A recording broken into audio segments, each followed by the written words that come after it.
So here we are, we're working on the Dodge.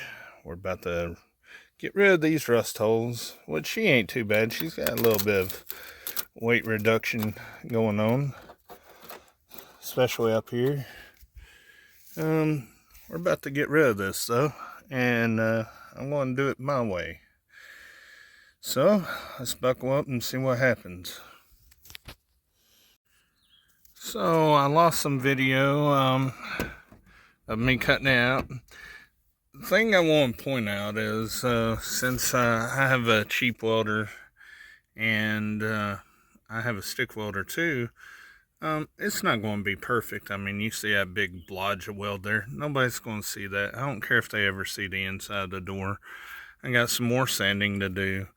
I overlaid this, which you probably can't tell, but the reason is I don't like cutting out a whole lot more than I have to, and I like piecing the piece over it and hammering it into location, which on the inside of the door it's more hard to do, but through here it's pretty easy to do. And in the back I'm not going to see a whole lot. It looks a little blotchy back there because I can't get to it, and I'm not going to, because I'm going to spray the back of it and clean it. Other than that, I'm going to sand this down till it looks a little bit better, and then throw some paint on it and be done with it, because when the door's shut, who cares? And then I ran out of some rivets, so the rest of the way it's got some self-tapping screws. I went ahead and I could use my welder and welded it in place, but it's just a lot of headache to do so. I think that looks pretty good though. And on the inside door, when I put the piece down, nobody's going to see really that it's a add-in. And honestly, if they open up my truck door, we got more issues than that to worry about.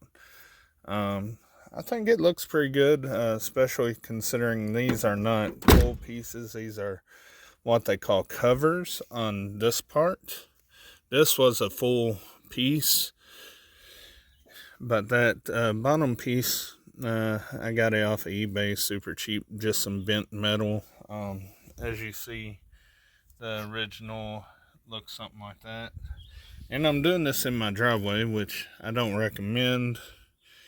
Doing it in my garage would be a lot nicer, but I think it lines up pretty good. Body marks line up pretty good, and overall it matches the rest of the truck, which their truck doesn't have a whole lot of rust. It's just kind of an old work farm truck, what I would call it. And I love these old second gen, so I don't care what shape it's in. It doesn't have any rust on the frame at all. And even up there, it looks pretty decent. There's no rust in the bed. Just some rust here and there. But this sums it up for this part of the journey. Well, guys, she ain't perfect by no stretch of imagination. Still got some wet sanding to do, and then I'll paint the bottom part. I'm going to paint the top again. Got a couple of bugs got in it. And then I'll paint the gray at the bottom. It's not going to be perfect, but she's not a perfect truck. I don't want her to be. I just want her to look better and get the rust taken care of. So maybe she'll last a little while. I read